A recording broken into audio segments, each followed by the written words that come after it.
They called it a simple surrender. One woman, one teacup against the entire Hydraxian Empire. But when Julia North dialed a rotary phone, their defense grid collapsed. Their starports malfunctioned. Their armored escorts dissolved into mist.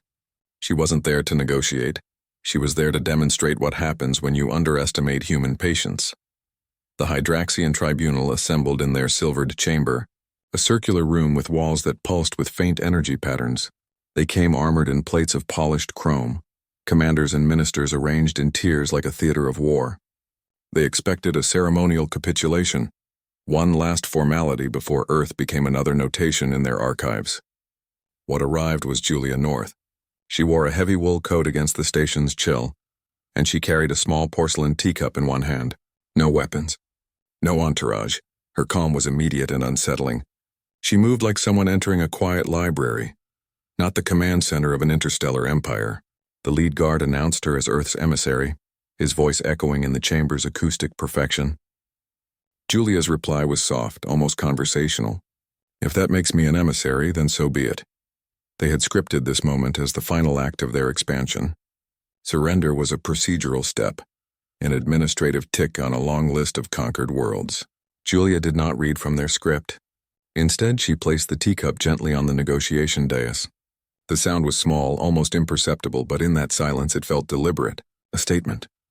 Around her, Hydraxian armor gleamed under the cold light. Soldiers stood rigid at intervals, their weapons held at ready. She ignored them. Her attention was on the counselors, on the slight adjustments of their postures, the subtle shifts in their expressions. She wasn't threatening them. She was studying them. Her presence alone began to unbalance the room. They were accustomed to fear, to defiance, to desperation. They knew how to process rage. They had no protocol for a woman who looked like someone's grandmother, standing unarmed and unimpressed in the heart of their power. She asked for hot water. For her tea. One of the junior ministers chuckled, a dry, condescending sound.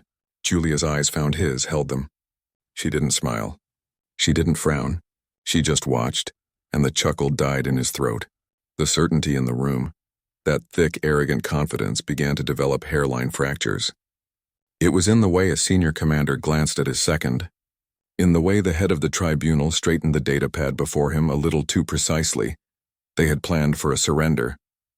They were prepared for negotiation under threat, for bargaining from a position of absolute strength. They were not prepared for this, a demonstration of leverage that required no weapon, no threat, just a woman and her quiet, unnerving composure. The power dynamic so clear upon her entry had already begun to invert. They were waiting for her to break.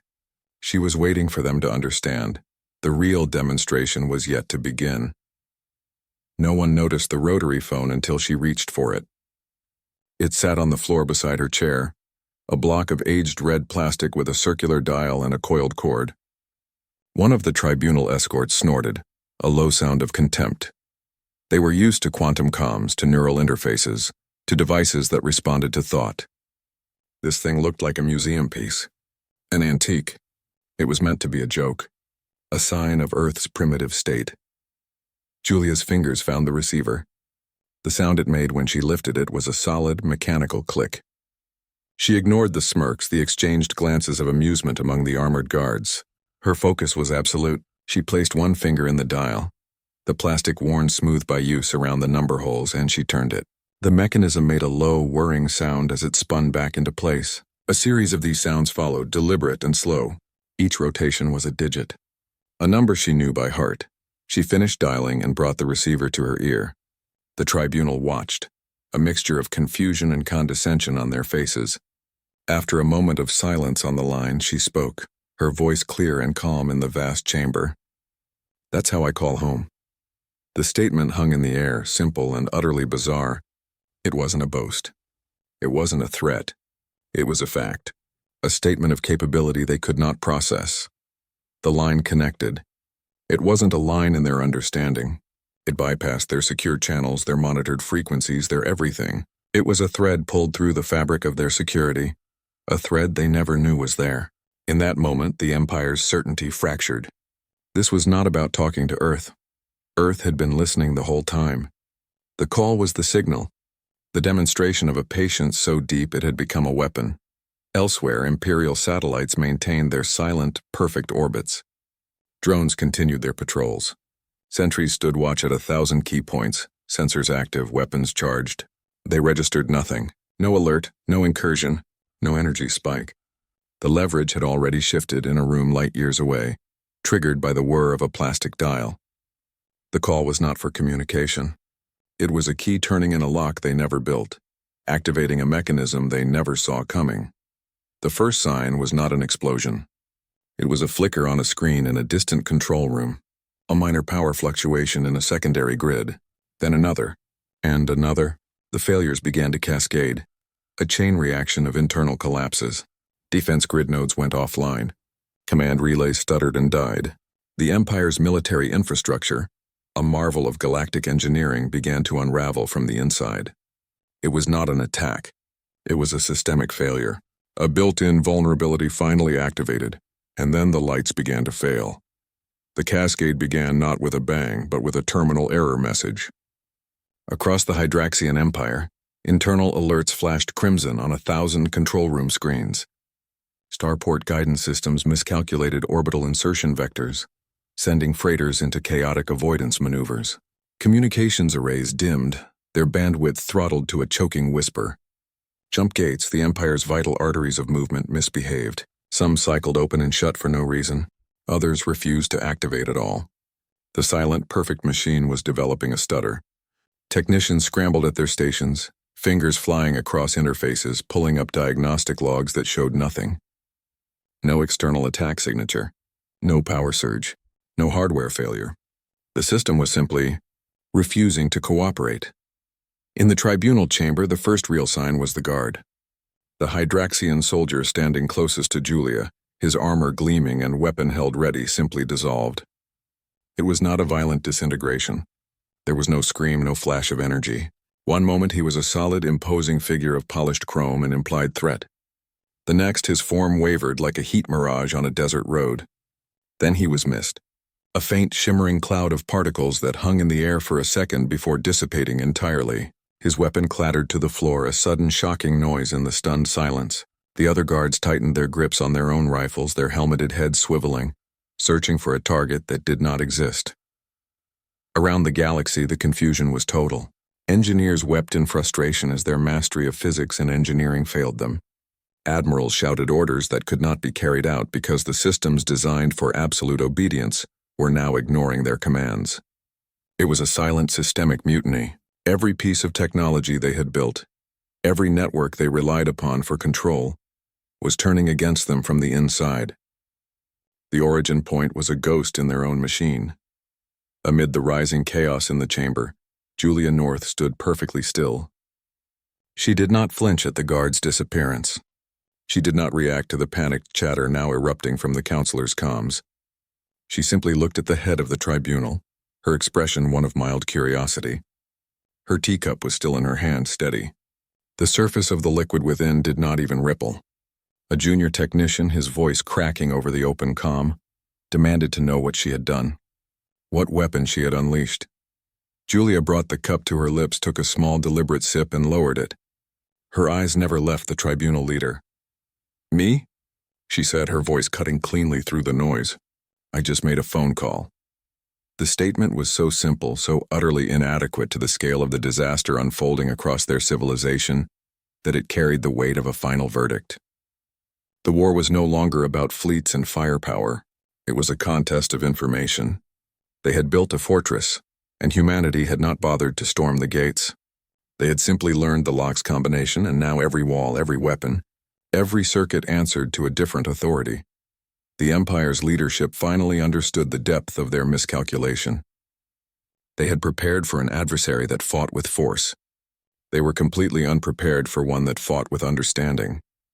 Their invincibility had been a myth propped up by their own ignorance. Humanity's capacity wasn't for destruction. It was for manipulation, for seeing the seams in a system and gently, irrevocably pulling them apart. But the true weapon was still hidden. They expected rage. They were prepared for the theatrical, for declarations of war screamed across subspace channels, for the fiery, emotional response of a wounded species. That was a language they understood, a predictable script. Julia reframed the entire concept of retaliation. She looked at the council, her expression free of the anger they expected. There was only a cold, analytical focus.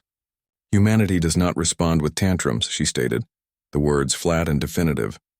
We make lists. She explained it not as an emotional reaction, but as a structural one.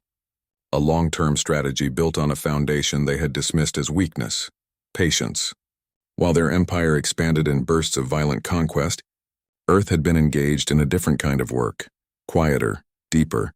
The initial attacks, the lost colonies, the brutal pacifications, each was not a cause for panic. They were data points, entries in a ledger. Every ship lost, every world glassed, every life taken was meticulously logged, cross-referenced, and analyzed. The Empire saw these events as victories. Earth saw them as lessons. As a syllabus for the Empire's own eventual examination, she let that truth settle over them.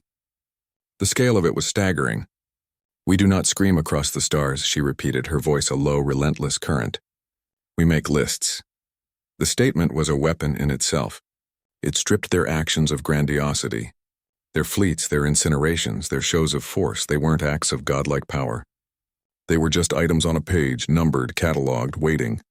The Empire's self-image, so carefully constructed around the projection of invincible, divine right shattered against the sheer, mundane precision of that record-keeping.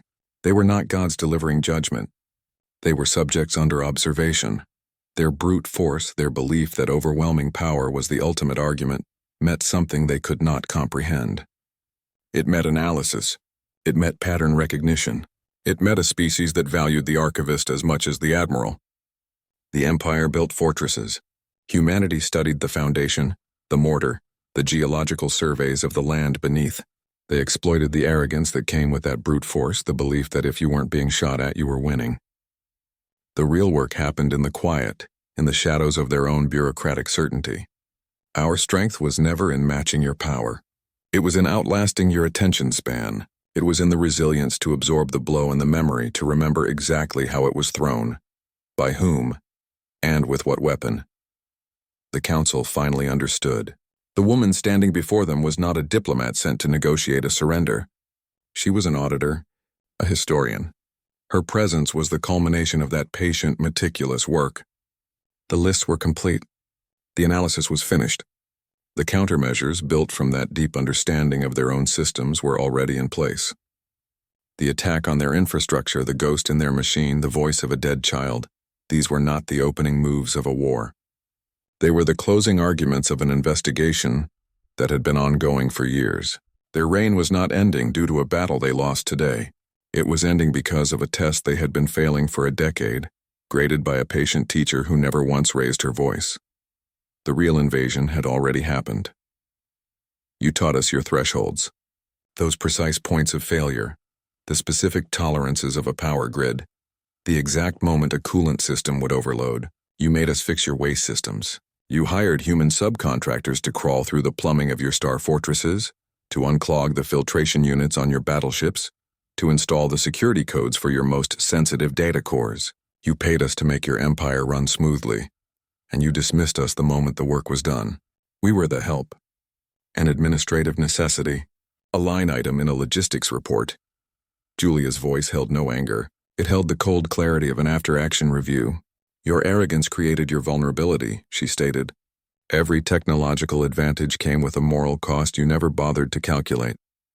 You saw our labor. You never saw our learning. While your engineers designed the grand schematics, our people were in the ducts, hands deep in the machinery. We learned the hum of your reactors better than your architects. We knew which conduits carried the primary data streams. We knew which access panels were never checked. Your own hierarchical disdain made you blind. You believed a system was secure because you designed it. We knew a system was only as secure as its most overlooked maintenance hatch. Your Imperial crews handled the glorious work, firing the main cannons, piloting the starfighters. They left the dirty essential work to us, the sanitation, the food processing, the maintenance of the interplanetary lift rails. This was your critical error. You let the people who understood hunger fix your ovens. You let the people who understood confinement install your locks. We learned your patterns, your routines, your complacency. The furnace room was not just a place. It was a state of mind. A point of leverage. Those hot, hidden spaces deep within your fortresses where the real work of empire happened. Far from the gleaming command decks. Down there, amid the steam and the hum of machinery, things were whispered. Conversations were had that your surveillance never caught. Deals were made. Knowledge was exchanged. These were the points where your sterile systems, designed for absolute control, met the older, wiser pressure of human ingenuity and resentment. Your infrastructure was not just hardware and code. It was a thing with a memory. And we were its scribes. And you never asked what we left behind, Julia said. The statement hung in the air, heavier than any accusation. You never bothered to sweep the conduits after we installed the new data lines. You never checked the sub-processors in the waste reclamation units for new, unofficial firmware. You assumed that because the system worked, it was pure. It was not. Your desire for cheap, efficient labor built the back door through which we now walked. Every system you relied on, every advantage you held had been touched by human hands. And human hands, when scorned, have a tendency to leave gifts behind. Small things, quiet things, code snippets that sleep for years, listeners that record every command, overrides that answer to a different authority. The Empire's technological marvels were no longer theirs alone. The infrastructure now remembered a different presence. It remembered the hum of human voices in the service corridors. It remembered the scent of our food in the mess halls you let us run. It remembered the patience with which we learned its every secret. Your creation had been gently, irrevocably rehomed. Its loyalty had been split at the source. The fortress now had a ghost, a memory, a name it answered to when no one else was listening. Then the young man arrived with lemon tarts. The door to the chamber hissed open. A young man stood there, calm and unremarkable. He wore a simple dark uniform without insignia. In one hand he carried a platter of lemon tarts, the pale yellow custard gleaming under the lights. In the other, he held a metal cube about the size of his palm. Its surface was a dull, non-reflective gray. He did not look at the council. His eyes found Julia. He gave a small, almost imperceptible nod. He placed the platter on the edge of the negotiation dais. The scent of citrus and sugar cut through the sterile air of the chamber. The counselors stared. It was such a mundane, domestic act, a moment of refreshment in the midst of a galactic standoff. It broke the rhythm of their fear. It was a deliberate misdirection. The real offering was not the pastry. It was the cube. He set it down beside the platter. It looked inert, a paperweight. Julia looked from the cube to the young man. "Agent Hollow," she said.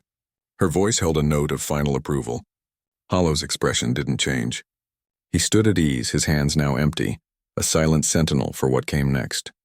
The strategic dance that had begun with a phone call was now reaching its final, quiet movement. This was the RSVP, the response to the invitation she had sent 6 days ago, the one written in the ashes of a school. She turned back to the tribunal. "You know the story of the house that walks," she said. The Baba Yaga reference hung between them. No longer a folktale, but a statement of intent. It does not ask for permission to exist, but it does demand to know who comes as a guest and who comes as a threat. Her gaze swept over them. "This," she said, gesturing to the cube, "is how you answer." She waited. Let the silence settle. The initial shock of the cascading failures gave way to a tense false calm. The council members, masters of 1,000 political battles, began to regain their footing. They were still in their chamber. They still held their titles. Their empire, though wounded, was vast. Perhaps this was a temporary anomaly, a complex systems glitch they would dissect and correct. Their postures eased by a fraction. Their eyes lost the wild edge of panic, returning to the cool assessment of damage control. They believed in that moment that they still controlled the narrative. The story was still about an empire dealing with an unexpected technical breach. They were wrong. Julia's voice cut through the quiet, a clean, precise incision. A minor planet, Davenport 9, burned 6 days ago. The statement landed in the space between them, flat and factual. It was not an accusation. It was a deposition. One of the ministers, a man named Kale, waved a dismissive hand. An unfortunate necessity, a cleansing operation. The colony was a proven hotbed of rebel sentiment. His tone was bored, bureaucratic, a matter of record. She continued as if he hadn't spoken, her eyes fixed on a point just above the head tribunal member's shoulder. Thermal incineration protocol. Sector 7, the school annex. 12 life signs terminated. Ages ranged from 4 standard cycles to 11. She paused, letting the numbers hang. Your after-action report classified them as sympathizer progeny, collateral metrics within acceptable parameters for pacification. The room, which had been tilting toward mocking this recitation of official history, suddenly teetered. The precision was not that of a document. It was the precision of a witness. She wasn't quoting their records back at them. She was recounting a memory. Cale shifted in his seat. Necessary measures in a time of conflict. To allow sedition to fester in the young is to guarantee future war. Their names were Thomas, Alara, Jin, Miko, Cass, Julia said, her voice never rising, never falling. She listed them. All 12. First names only. The sound of them was small and human against the grand, sterile justification of pacification and metrics. She finished the list. They were not progeny. They were children eating lunch. The bureaucratic armor they had cloaked themselves in began to crumble. The official language, cleansing, collateral, parameters, sounded hollow and obscene next to the simple recitation of names and the image of a school lunch. The tribunal did not look at each other. They looked at their hands, at the table, at the walls. The weight in the room changed. It was no longer the weight of imperial authority or tactical setback. It was the heavy, guilty weight of a specific, unforgotten crime. The cold calculus of statecraft dissolved under the patient. Terrible weight of 12 remembered children. Their policy was no longer an abstract concept in a briefing room. It was the smell of charred metal and the silence where children's laughter should have been. And then she introduced them to Elsie. Julia reached into the folds of her wool coat. She withdrew a small, unremarkable data wafer. It was a standard Imperial issue, the kind used for low-level logistics backups. Nothing about it suggested a miracle. She held it up, her movements economical. Your systems are excellent at destruction, she said, her voice flat. They are less skilled at complete erasure. A footprint remains. An echo. She slotted the wafer into a port on the negotiation dais. The Imperial systems, crippled but not dead, recognized the device. They had no choice. It was one of their own. A soft chime echoed in the chamber. Then another. A sequence of them, clean and light. It was a child's melody, a simple, repetitive lullaby. The sound was utterly alien in the chrome and crisis atmosphere of the tribunal. Counselor Cale opened his mouth, a dismissal ready on his lips, but no words came. The melody continued, and then a voice wove itself through the notes. It was a young girl's voice, clear and unhurried, with the slight upward lilt of a question. Shall I tuck them in now, Mama? The question hung in the air, a thing of impossible fragility. It was not a recording in the simple sense. It was a reconstruction. A ghost pulled from fragmented data packets, from the residual energy of 1,000,000 deleted files, from the very static of the system's memory. Human technicians, patient and meticulous, had spent 6 days following the echo of a life. They had reassembled this moment line by line, bite by bite. They had given Elsie back her voice. The sound filled the tribunal. It did not boom. It did not echo with power. It simply was. A child's gentle question asked in a room that no longer existed, to a mother who was likely Ash. The Imperial technology, designed for control, for surveillance, for the efficient management of populations, had become an instrument of remembrance. It was the ultimate subversion. Their tools of order now served a deeper, more human truth. The council members did not look at each other. They looked at the table, at their hands, at the walls. Their discomfort was a physical thing. They shifted their weight. A minister adjusted the cuff of his robe with stiff, precise movements. Another stared at a point on the far wall, his jaw tight. The grand narrative of imperial necessity, of clean wars and acceptable losses, dissolved under the weight of that single innocent question. The policies, the reports, the strategic justifications, they were all just words. This was the reality they had authored. A child asking about bedtime, preserved in the machine they built to erase her. The veneer of total control, the illusion that they were architects of a sterile, manageable future, cracked. It was not cracked by a bomb or a fleet. It was cracked by a lullaby, by a voice asking about stuffed animals and blankets. The Empire's moral bankruptcy was no longer an abstract political critique. It stood exposed in the chamber, naked and undeniable, given form by the voice of a little girl they had written off as a statistical inevitability. Julia removed the wafer. The voice ceased. The silence that followed was thicker, heavier than before. It was the silence of a truth too large to ignore. She placed the small piece of plastic back in her pocket. The gesture was final. This was not the culmination of their efforts. It was a sample, a single data point in a much larger equation. This was only phase 1. They laughed when she mentioned Baba Yaga. It was a dry, condescending sound from the tribunal bench, a release of tension after the weight of Elsie's voice. To them, it was a nonsense term. Primitive folklore, a story for scaring children around campfires. Their own myths were of conquest and destiny, clean narratives of power. Julia let the sound of their dismissal fade. She did not smile. She did not react. She simply waited for the quiet to return. Then she began. Her voice was low, a storyteller's cadence in a room built for declarations of war. "There is a woman who lives in a house that walks," she said. Her eyes scanned their faces, noting the lingering traces of amusement. "She lives on the edge of the deep woods in a clearing that does not appear on any map. Her fence is made of bones. Her servants are the winds." She paused, letting the image form. A house on chicken legs, a fence of polished white. Some call her the bone eater, the wind forgetter, the child stealer. The amusement in the chamber did not just fade. It curdled. It turned into something else. A slow dawning unease. They were masters of a galactic empire, lords of star systems, and she was describing a fairy tale. But the description did not sound like a fairy tale. It sounded like a warning label. It sounded like a threat assessment for a force of nature they did not have a category for. Their own myths were about becoming gods. This was about something older, something that did not care for gods. She used the myth not as a weapon, but as a mirror. "You built an empire to be invulnerable," she said, her gaze resting on the head of the tribunal. "Walls of chrome, gates of energy, fleets that darken stars. You sought to become permanent. A final fact of the universe." She let that sit. Baba Yaga does not attack walls. She ignores them. The house walks. The fence of bones was already there when the first tree grew. You built your fortress on ground she considers her own. Your desire to be a wall made you blind to the forest. The counselors were utterly still now. The comparison was not direct, but it did not need to be. They were not looking at a primitive human anymore. They were looking at a representative of a different kind of logic. An ancient appetite, a consequence that operated on a time scale they had not factored into their equations. They had prepared for an enemy that would meet their fleets in battle.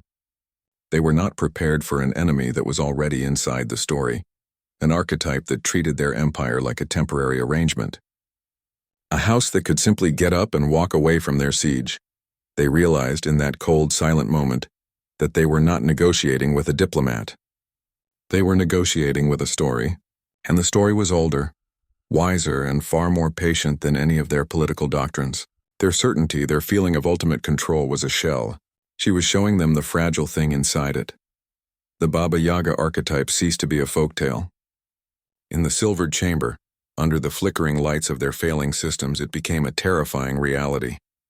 It was the shape of their new enemy, not a nation, not a fleet, but a principle. The principle that no power is absolute, and that some hungers outlast empires. And then she declared herself the threat. The cube began to pulse. A soft, slow light emanated from its core, a gentle throb of deep blue. It was not a weapons charge. It was a question. It was the visualization of a new concept for the empire, consent as a sovereign right. This was no longer a negotiation of force. It was a negotiation of space, of recognition. Their entire regime was built on the principle of sterilization, of cultures, of dissent, of inconvenient memories. They sterilized the narrative.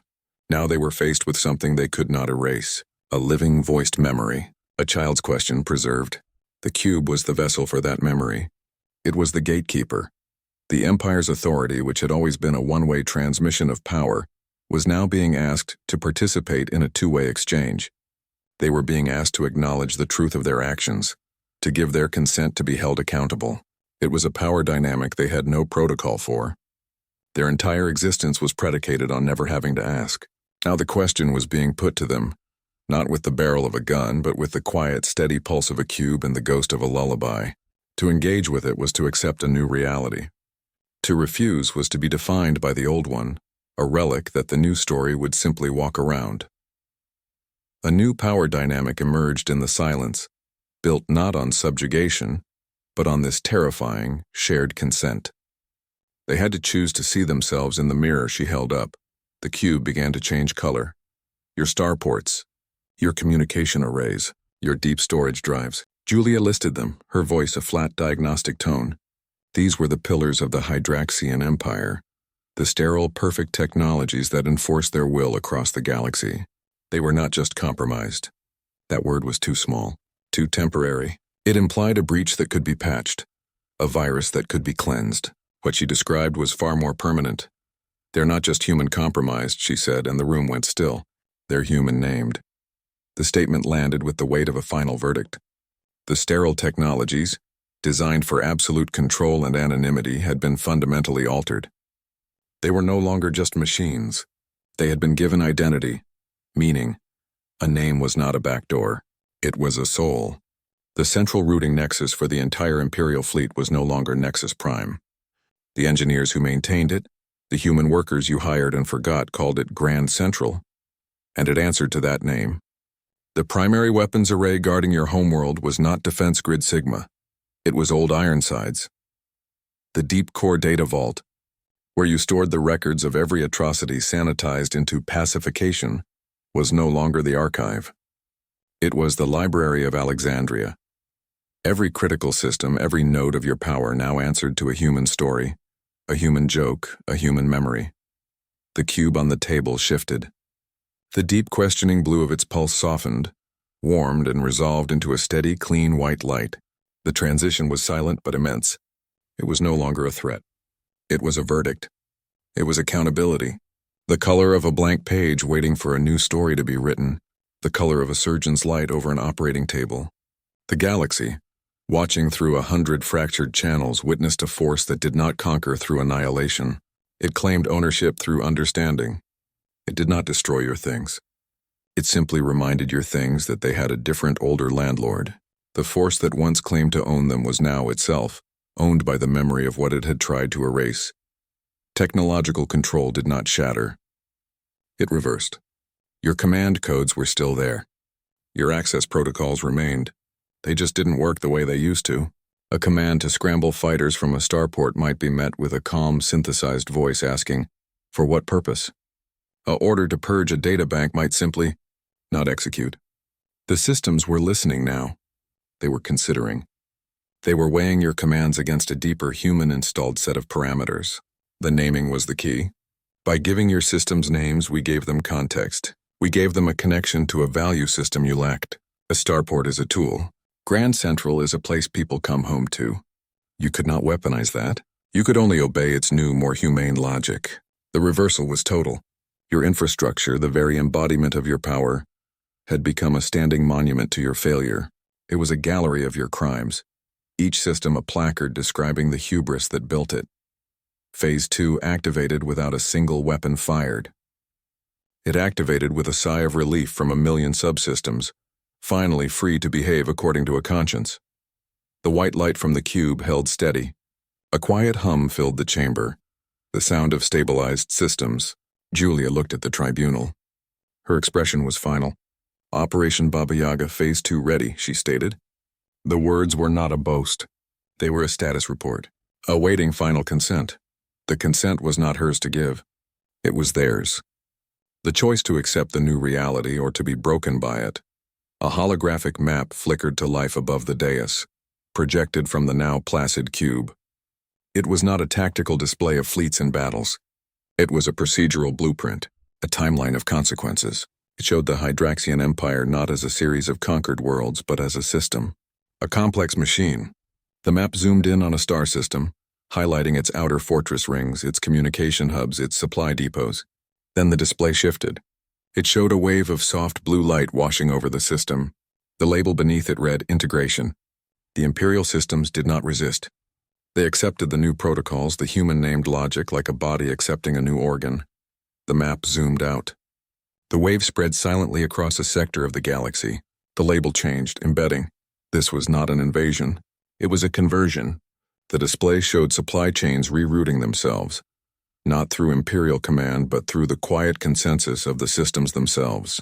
Trade routes once controlled by force of arms now followed paths of greatest efficiency and least conflict. The Empire's infrastructure was not being destroyed. It was being optimized, for a purpose they never intended. The final phase of the timeline was labeled simply silence. The blue wave faded from the map. The systems it had touched did not go dark. They did not scream. They just worked, but they worked for a different master, a master that valued stability over conquest, memory over erasure. The display showed the complete silent recalibration of an entire quadrant of their empire. No explosions, no grand battles, just the quiet, inevitable click of a lock turning. Earth's power was not in its weapons, it was in its ability to orchestrate these structural realignments. To see the entire galaxy as a system of levers and pulleys, and to know exactly which ones to pull and in what order. They did not fight the Empire. They simply changed the rules of the game the Empire was playing, and then handed them the new rule book. This was the moment the mirror broke for them. Their self-image as gods, as unchallengeable architects of reality, dissolved. They saw themselves not as divine rulers, but as mere players on a board that was much, much larger than they had ever imagined. They were not the masters of the game. They were pieces in it, and the other player had just demonstrated a level of strategic patience they could not fathom. The moral pivot completed in that silence. They were forced to see their actions in human terms, not as glorious expansion but as brutal, short-sighted violence, not as necessary cleansing but as the murder of children. Their grand narrative collapsed into a series of specific ugly crimes. They were not heroes of destiny. They were accountable. The demands began with dismantling fortress rings.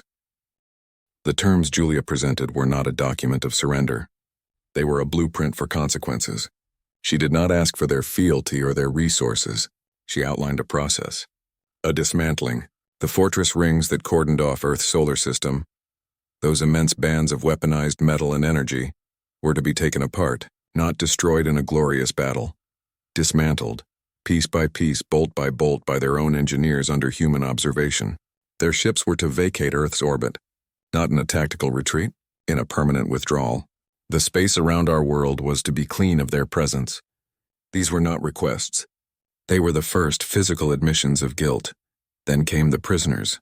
Every political detainee, every dissident, every soul arrested for the crime of wanting to remain free of imperial rule was to be released. These individuals were not just statistics to be repatriated. They were witnesses. Their testimonies, their scars, their memories would form the core of the next phase. They would stand before the Pax inquiry. This was not a tribunal of their peers. It was a court of ethical liability. The Hydraxian leadership would answer for their choices, not under the arcane laws of conquest they had written for themselves, but under the simpler, starker laws of moral consequence. The room itself seemed to change.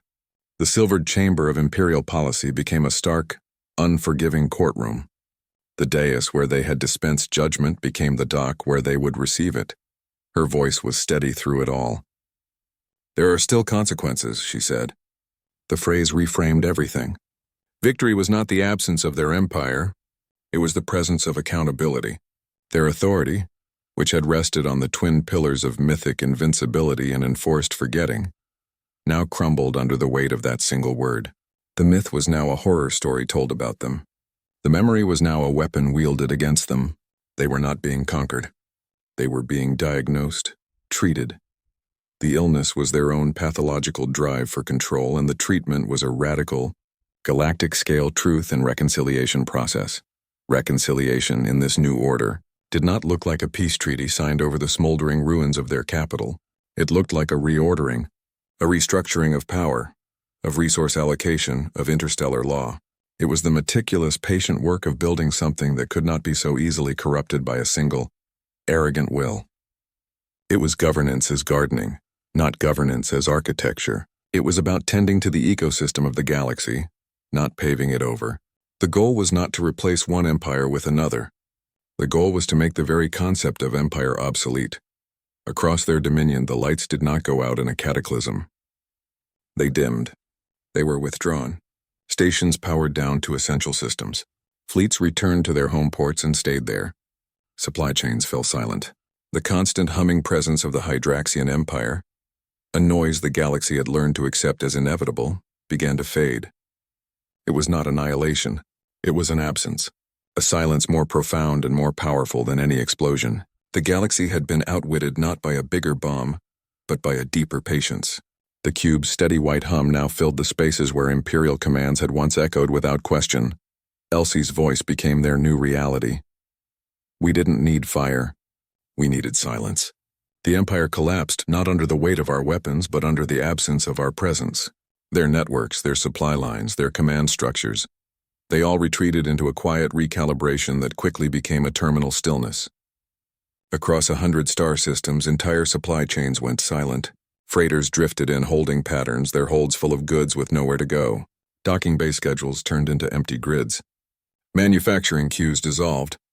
The constant low hum of Imperial commerce, the sound of an empire busy governing, simply stopped. This silence was not passive. It was an active strategic vacuum. The absence of Earth's institutions, our trade, our communication, our labor, became a force more powerful than any fleet we could have sent. They had built a civilization that depended on our participation to function, and they never realized it until we withdrew that participation. Their power was a feedback loop that required constant noise to feel real. Our silence broke the loop. A civilization built on the projection of invincible, noisy strength was outwitted by patience, by care, by the quiet power of remembered names. In the command centers, on the bridges of their capital ships, in the halls of their government, the silence was deafening. Screens that once flickered with 1,000 urgent communiques now showed static or blank readiness. The chatter of officers coordinating movements was replaced by the uneasy shuffle of boots on polished floors and the occasional unanswered query into a dead comms line. The Imperial machine had not been destroyed. It had been unplugged. And in that new quiet, a different sound could be heard. It was the cube's hum. A soft, steady, pervasive tone that emanated from the device on the negotiation dais and, somehow, from the very air itself. It was the sound of the new operating system. It filled the spaces where shouted orders and clipped confirmations had once echoed. This sound did not command. It witnessed. It was the audio representation of accountability, of systems now governed by a different logic. It was the ghost in the machine given a voice. A constant, gentle reminder that the old ways were over. The galaxy learned a new kind of belief. They stopped believing in gods. The myth of the Hydraxian Empire's divine right to rule died not in a blaze of glory, but in a quiet, administrative sigh. Instead, they learned to believe in ghosts, in the persistent, undeniable presence of things that were supposed to be erased. The ghost of a child's question asked in a burning school, the ghost of a worker's whisper in a service duct, the ghost of a promise broken and now remembered. These were the new permanent residents of their reality, more solid in the end than all their fleets and fortresses, a force that could not be bargained with or threatened or bombed into submission, because it was already past tense. It was memory, and memory is a country with no borders and no statute of limitations. Elsie's voice became their new reality. Julia North became the woman who lived in the house that walks. The Baba Yaga myth was no longer a story. It was a living, breathing reality in the galactic consciousness, incarnated not through magic but through pure, calculated diplomatic action. Her arrival in the silvered chamber, her wool coat and teacup, her quiet questions, it was all a performance. A carefully staged introduction of an archetype they were psychologically unprepared to face. They expected a politician. They met a principal. Her grandmotherly calm was the perfect camouflage. It masked an ancient appetite for consequence and a patience measured in generations, not fiscal years. She did not roar. She did not threaten. She simply stood there, a serene figure in a storm of their own making. And in doing so, she performed the 3 acts of the myth. She stole. But she did not steal children. She stole imperial certainty. She took their unshakable belief in their own invincibility and made it vanish. One moment it was the foundation of their power. The next it was just gone, leaving behind a cold, empty space where their confidence used to be. She ate. But she did not eat bones. She ate bureaucratic rationalization. She consumed their clean, clinical justifications for atrocity, words like pacification, collateral metrics, necessary cleansing. She digested their sterile language and gave back the undiluted truth. Murder, children, a burned school, their paperwork, their policies, their entire framework for moral evasion was rendered null. It had no nutritional value for the new reality she represented. She made the wind forget. But she did not make it forget directions. She made it forget their names. The grand titles, the bloodline names, the designations of ships and systems that had struck fear into 1,000 worlds.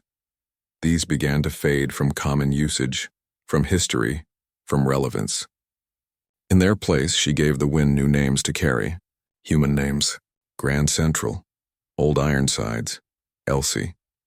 The mythology of the Empire was being overwritten, replaced by a simpler, starker story written by the people who had survived it. The resolution was not a peace treaty. It was a permanent shift in understanding.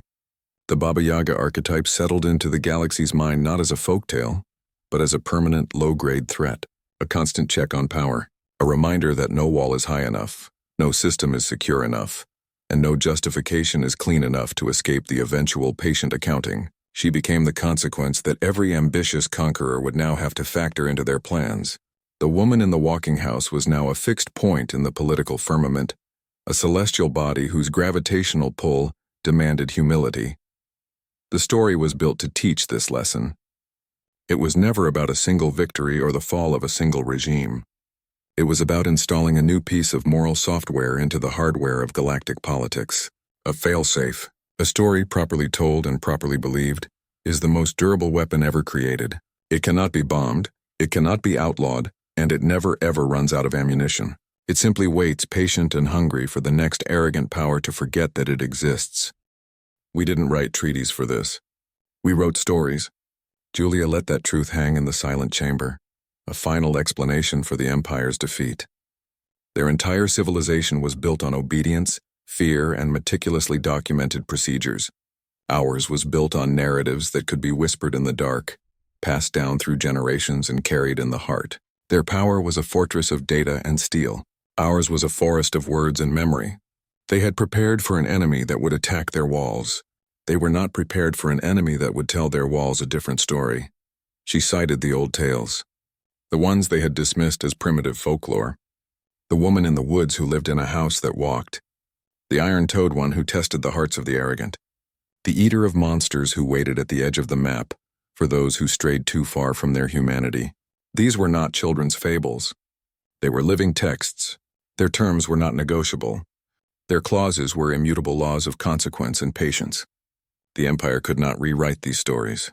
They could only be judged by them. Their bureaucratic language of pacification and acceptable losses was a flimsy dialect next to this ancient, brutal grammar. Human warmth and memory possess a half-life that sterile bureaucratic systems can never achieve. Your policies are written on parchment and stored in data crystals. Our stories are written on the air, carried in the voices of parents to their children. A regulation can be repealed. A law can be overturned. A story, once it takes root in a culture, is forever. It adapts, it evolves. But its core truth remains, a seed of warning or wisdom waiting for the right conditions to sprout. Your empire was a temporary administrative arrangement. The story of the woman in the woods is permanent. A child's chorus, if preserved and cherished, can outlive empires. Elsie's simple question, "Shall I tuck them in now, Mama?" was not a data point. It was a universe. It contained more moral force, more undeniable truth than every imperial edict ever issued. That small voice, pulled from the static of your own systems, carried the weight of 12 lives. It was a chorus. It was a verdict. You could incinerate a planet. You could not incinerate the memory of what you had done there. That memory, given voice, became a weapon you had no defense against. The Empire was forced to confront this uncomfortable, irreducible truth. Their technological superiority, their military dominance, their political control, it all crumbled before the power of a well-told story. They had mastered the physics of the universe. They had neglected the physics of the human heart. Their understanding of power was a blunt instrument. Ours was a precise ancient science. They now saw that their strength was an illusion, a performance that required our belief to sustain it. The moment we stopped believing their story and started telling our own, their foundation turned to sand. Their own systems now speak with human voices. The sterile, automated commands have been replaced by the ghosts of their own arrogance. The starport that once answered to a serial number now answers to Grande Central. The defense grid replies to Old Ironsides. The silence you valued so highly now hums with the lullaby of a child you tried to erase. You built a machine to control the galaxy. You succeeded. You just never considered who would eventually hold the remote. We didn't break your machine. We simply changed the channel. They never asked what we left behind in their waste systems. Julia's voice held no triumph, only the cold finality of a long-prepared verdict. The Empire's decay was not an invasion. It was a harvest, a reaping of the seeds they had themselves paid us to plant. For years, human subcontractors had been the invisible workforce keeping their civilization functional. We unclogged the filtration units on their battleships. We installed the security codes for their primary data cores. We maintained the interplanetary lift rails that moved their troops and resources. We were the plumbers, the sanitation engineers, the cheap, disposable labor they hired to do the work their own citizens considered beneath them. And they dismissed us the moment the job was done. This was the depth of our strategic patience. The infiltration was not a swift surgical strike. It was a slow, patient sedimentation. While their architects designed grand schematics, our people were in the ducts, hands deep in the warm, humming machinery of their power. We did not just fix the pipes. We learned them. We knew which conduit carried the main data stream for the Western defense grid. Because we had personally replaced its insulation. We knew the access code for the environmental controls on their command dreadnoughts because we were the ones who installed the keypads. Your technological advantages, your sterile marvels of engineering, all came with an embedded human meaning you never detected. A whispered conversation in a service corridor. A small, unauthorized data tap hidden behind a maintenance panel. A line of code inserted into a coolant system's regulator that would sleep for a decade before waking. The thresholds they taught us became our entry points. You trained us on your systems. You showed us the tolerances, the fail-safes, the precise points of overload. You gave us the keys to your kingdom and called it a maintenance manual. Your desire for total sterile control was your critical flaw. It made you blind to the messier, more human elements of your own infrastructure. You believed a system was secure because you designed it. We knew a system was only as secure as the people who understood its pulse. Your own hierarchical arrogance created the vulnerability. You saw laborers. We saw intelligence operatives. You saw a completed work order. We saw a foothold. The Empire systems now remember what they tried to erase. The data cores hum with the ghost of Elsie's lullaby. The defense grids answer to names given in human whispers. The starports operate on protocols that were quietly rewritten in the dark, hot confines of their own service bays. Your creation has been gently, irrevocably rehomed. It remembers the touch of human hands. It remembers the sound of our voices in its ventilation shafts. It remembers the patience with which we learned its every secret, its every weakness, its every lonely, overlooked access point. Your technology did not betray you. It simply began to answer to a deeper, older loyalty, one you could not comprehend because it was built on memory and care, not control and fear. The reckoning was already complete before she arrived. Julia's presence in the tribunal chamber was not the opening move. It was the final notification. The call on the rotary phone was not a signal to begin the attack. It was the signal that the attack, patient and silent and total, had already reached its conclusion. She walked into their stronghold not to challenge their power, but to inform them that it had already been transferred. The rotary phone was never about calling for help. Julia made that clear as the last echoes of their empire's collapse faded into the new silence. She explained it with the same calm she had maintained throughout, her hands resting on the table beside the now inert device. Its purpose was not communication. It was authentication, a final handshake. The call was the signal that triggered what was already in place, woven into the very fabric of their systems over years of patient, unseen work. It was the key that turned a lock they never knew existed because they had hired us to build the door. Their defense collapse, the spectacular cascade of failures that crippled their military might, was not the main event. It was theater, a necessary demonstration to prove the depth of the compromise. It was the only language they understood, a show of force. We had to make the abstract tangible. We had to show them that their power was not just threatened. It was already gone. The mist dissolving the armored escorts was not an attack. It was a visualization, a stark, undeniable presentation of the fragility of their control. One moment a symbol of their authority, the next empty air. It was the ultimate proof that their reality was now a suggestion, not a law. The Empire's leadership finally understood. The dawning horror on their faces was not from the destruction, but from the realization of its timing. They had not been defeated in this chamber. They had been defeated years ago, in the service ducts of their own battleships, in the maintenance logs of their starports, in the whispered conversations of the human workers they employed and ignored. This negotiation was not a battle. It was a coronation. The transfer of power had already happened. Julia's arrival was not the beginning of a conflict. It was the end of one. They had already lost before she ever stepped onto their docking ring. Her presence was merely the notification. The resolution was absolute. There was no room for debate, for counteroffers, for the political maneuvering they excelled at. The facts were the facts. Their systems answered to new names. Their infrastructure remembered a different touch. Their moral authority lay in ashes, scattered by the voice of a single child. They were not negotiating terms of surrender. They were being informed of the new operating system. The Empire, as a concept of unilateral control, was a terminated process. The only thing left to discuss was the orderly shutdown. And then she poured another cup of tea. The act was a period at the end of a sentence. A simple domestic motion that carried the weight of a final verdict. She did not look at them. Her attention was on the kettle, on the steam, on the simple ritual of preparation. It was a dismissal. The most powerful beings in the known galaxy were now audience to a woman making tea in their own command center. The demonstration was over. The lesson was complete. The new reality was here, and it was pouring a cup of Earl Grey. The Pax inquiry began where imperial authority ended. This was not a political transition. It was a systemic replacement. Julia established the framework not for a new government, but for a permanent state of ethical accountability. The tribunal chamber ceased to be a seat of power. It became a courtroom for the galaxy, and the defendants were the architects of its former subjugation. The shift was absolute. Victory was redefined from the conquest of territory to the administration of consequence.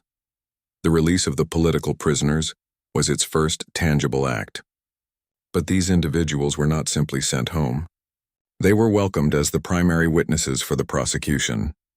Each freed soul carried the evidence of the Empire's crimes not in files or data chips, but in their memories, their scars, their silenced voices now given a platform. Their testimonies became the bedrock of the new order. They were living archives of imperial brutality, and their stories held more legal weight than any treaty ever could. Their liberation was the first admission of guilt from a regime built on denial. The physical dismantling of the outer fortress rings commenced. Teams of imperial engineers under human supervision began the long symbolic process of taking apart the very symbols of their dominance. They were not destroyed in glorious battle. They were disassembled, bolt by bolt, plate by plate. The space they once occupied did not remain empty.